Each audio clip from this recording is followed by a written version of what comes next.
1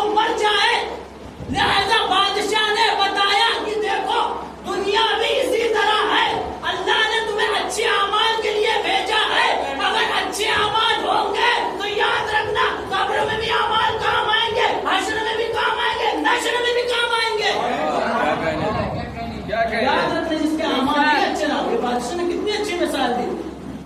جنہوں نے پھل بھرا ہی نہیں تھا مرنے لگا, تو اسی طرح جن کے اعمال اچھے نہیں ہوں گے قبر میں جو ہے ان کے ساتھ یہی حال ہونے والا ہے. یاد رکھنا ایک ایسائی ثواب کی مجلس ہے. اس کے بعد ساتویں امام نے فرمایا, کیا فرمایا کہ جب علی چاہیں گے اسی وقت ہمارے چاہنے والے کی موت آئے گی. اس کے بعد ساتویں امام یہی پوچھا گیا کہ بتائیے کہ موت کب آئے گی, دوبارہ پوچھا گیا. ساتویں امام نے کیا فرمایا, جس دن انسان کی روزی مکمل ہو جائے گی اس دن انسان کو موت آ جائے گی. یعنی موت کے ساتھ اللہ نے روزی کو رکھ دیا. انسان جب ساتویں امام نے فرمایا کہ انسان جب شکم مادر میں تھا, ابھی اللہ نے روح نہیں پھونک ہے, لہذا اللہ بچے کو پیدا کرنے سے پہلے, ماں کے شکم میں بچے کو بنانے سے پہلے اللہ روح کو مقرر کر دیتا جو عالم ارواح میں ہوتی ہے. اور جب ماں کے شکم میں بچے کی شکل مکمل کر لیتا ہے تو اللہ عالم ارواح میں حکم دیتا ہے روح کو کہ جاؤ اور بچے کے جسم میں منتقل ہو جاؤ. اور یاد رکھنا یہ حکم کسی اور کو نہیں دیتا بلکہ ملک الموت کو کہتا ہے اللہ کہ جاؤ عالم ارواح سے روح اٹھا لاؤ اور جو اس خاتون کے شکم میں بچہ اس میں منتقل کر دو روح. اللہ نے ملک الموت کو مقرر کیا, یعنی جو روح ڈالے گا وہی روح نکالے گا, جو روح منتقل کرے گا وہی روح نکالے گا. لیکن جب ملک الموت عالم ارواح سے روح کو لے کر چلتا ہے, روح کو لے کر چلتا ہے تو اللہ روکتا ہے, رکو اس کی پہلے روزی مقرر ہو جانے دو. دیکھا ہوگا آپ نے کوئی 40 سال جیتے, کوئی 50 سال جیتا, کوئی 60 سال, کوئی 100 سال, تو لہٰذا روزی مقرر ہوتی ہے. اگر 40 سال تک اس کی روزی ہے تو بس 40 ہی سال جیے گا دنیا میں, 40 سال تک کھانا کھائے گا. اب جیسا میری مثال لے لیجیے روزی, لیکن یاد رکھنا جہاں مقرر ہوتی ہے وہیں پہ آدمی جا کے کھاتا ہے. میری روزی سید نگر میں مقرر تھی, اس لیے 3 سال سے یہی کھا رہا ہوں. جس دن روزی مکمل ہو جائے گی اس دن یہاں سے خاتمہ کر دینے جاؤ. یہ اللہ کا انتظام ہے, کہیں اور جاؤ, پھر جہاں روزی نکلے گی وہاں پہنچ جاؤ گا. تو روزی جس طرح انسان کو تلاش کرتی ہے اسی طرح موت بھی انسان کو تلاش کرتی ہے. جس دن اس کی روزی مکمل ہو جائے گی اس دن اسے موت آئے گی. جناب سلیمان تو کتنا مشہور واقعہ کہ جناب سلیمان جب چیٹی نے کہا کہ بیلوں میں گھس جاؤ, سلیمان کا لشکر ہمیں کچل دے گا, تو سلیمان نے ایک چیٹے کو اڑایا. اور جو کلام تو قرآن شریف میں موجود آپ پڑھیے گا کیا. اس کے بعد ایک چیٹی سے جناب سلیمان نے پوچھا کہ تمہاری سال بھر کی روزی کتنی ہے. چیٹی سے کیا کہا, تمہاری سال بھر کی روزی کتنی ہے. تو چیٹی نے کیا کہا, یا نبی اللہ بس چاول کے 2 دانے یا گندم یا گیہوں کے 2 دانے, بس اس سے زیادہ نہیں, اس سے زیادہ نہیں ہے. جناب سلیمان نے اچھا اس چیٹی کو لیا اور ایک بل کے اندر ڈال دیا اور اس کے اندر 2 دانے ڈال دیا, اسے پیک کر دیا. ایک عرصے کے بعد, 1 سال کے بعد جب اسی بل کو جناب سلیمان نے کھولا تو کیا دیکھا کہ چیٹی نے صرف 1 سال میں ایک ہی دانے کو کھایا تھا, ایک باقی تھا, ایک باقی تھا. چیٹی کو جب سلیمان نے ہاتھوں پر لیا اور پوچھا تم تو کہہ رہی تھی کہ میرے سال بھر کی روزی 2 دانے ہیں, تم نے ایک ہی دانہ کھایا, کیوں ایسا ہے؟ تو چیٹی نے جواب دیا اس لیے کہ پہلے میرا بھروسہ اللہ پر تھا, پہلے روزی پر میرا بھروسہ اللہ پر تھا. مجھے یقین تھا کہ اگر میں سال بھر میں 2 دانے کھا لوں تو ضرور دے گا, لیکن جیسے ہی اپنے بل کو بن لیا میں سمجھ گئی کہ اب میرا بھروسہ اللہ پر نہیں ایک نبی پر ہے, نہ جانے یہ مجھے غذا دے یا نہ دے. لہٰذا روزی جس طرح مقرر ہے انسان کی, فریاد رکھنا روزی اگر مقرر ہے تو صرف اللہ سے مانگنا, کسی اور کے سامنے ہاتھ نہ پھیلانا کہ ہم روزی کے لیے ہاتھ پھیلا دیے, نہیں. اس لیے کہ کسی کے سامنے اگر ہاتھ پھیلا دیے تو یاد رکھنا سامنے والا دے یا نہ دے لیکن اللہ ضرور دے. اس لیے کہ اللہ نے موت کو معین کیا ہے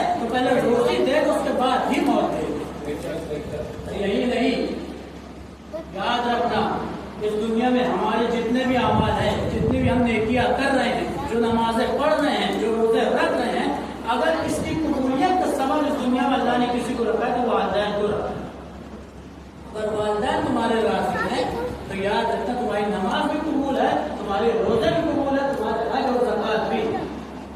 اور یاد رکھنا اس کے بعد پھر ساتھ امام نے آگے فرمایا، ساتھ امام ہی کی حدیث ہے یہ، مسلسل آگے حدیث بڑھتی جا رہی ہے اور لگاتار ساتھ امام یہی کہہ رہے ہیں کہ یاد رکھنا انسان کتنا بھی بڑا گنہگار کیوں نہ ہو جائے، اگر والدین اس سے راضی ہیں تو یاد رکھنا اللہ اسے بخش دے گا، لیکن اگر والدین راضی نہیں ہے کہ کتنا بھی بڑا متقی بن جائے اللہ اسے بخشے گا نہیں، اللہ اسے بخشے گا نہیں۔ ایک شخص ساتھ امام سے آگے کہنے لگا، مولا ایک بندہ ہے جو آپ کا چاہنے والا ہے، نماز نہیں پڑھتا، روزہ نہیں رکھتا، حج نہیں کرتا، زکات نہیں دیتا، خمس نہیں ادا کرتا ہے۔ ساتھ امام کو اسے بلا دو، لوگ گئے اسے بلا کر لائے۔ ساتھ امام نے کہا کیا ماجرا ہے، تم نماز کیوں نہیں پڑھتے؟ اس نے کہا مولا وقت تو ملے گا تو پڑھوں گا، کہہ کر چلا گیا۔ کچھ عرصے کے بعد پھر لوگوں نے یہ کہا وہ ابھی بھی نماز نہیں پڑھ رہا ہے، ابھی بھی روزے نہیں رکھتا۔ ساتھ امام نے کہا بلا لا۔ جب وہ آیا کیا معاملہ بھائی، کیوں روزے نہیں رکھتے، کیوں نماز نہیں پڑھتے؟ ساتھ امام نے کہا وقت ملے گا تو میں نماز بھی پڑھوں گا، روزے بھی رکھوں گا۔ 3 دن لگاتار، یعنی 3 مرتبہ یہ ماجرا ہو چکا۔ تو ساتھ امام جب 3 مرتبہ ماجرا ہو چکا تو خود اس کے گھر گئے۔ جب اس کے گھر گئے ابھی امام چاہتے تھے کہ تقل باب کرے تو دروازہ خود بخود کھل گیا۔ تو ساتھ امام نے کیا دیکھا کہ ایک ضعیف عورت ہے جسے یہ کھانا کھلا رہا ہے، اور وہ ضعیف عورت کہنے لگی کہ بیٹا میری وجہ سے تمہاری نماز بھی چھوٹ رہی ہے، تمہارے روزے بھی چھوٹ رہے ہیں، میں چاہتی ہوں کہ تم ساتویں امام کے پیچھے نماز پڑھو، لیکن میری وجہ سے تمہاری نماز بھی چھوٹ رہی ہے، تمہارے روزے بھی چھوٹ رہے ہیں۔ ساتھ امام مسلمان کر چلے گئے۔ اس کی والدہ نے کہا بس میری ایک خواہش رہ گئی ہے، اور وہ خواہش یہ ہے کہ مجھے بس ایک مرتبہ زیارت کربلا بھی کرا، میں چاہتی ہوں میں ایک مرتبہ کربلا کی زیارت کر لوں۔ اور اس زمانے میں جانتے ہی ہے یہ کوئی اور سواری نہیں ہوتی تھی، تو گھوڑے گدھے کچر ہوا کرتے تھے اور وہ بھی کرائے پر لینا پڑتے تھے۔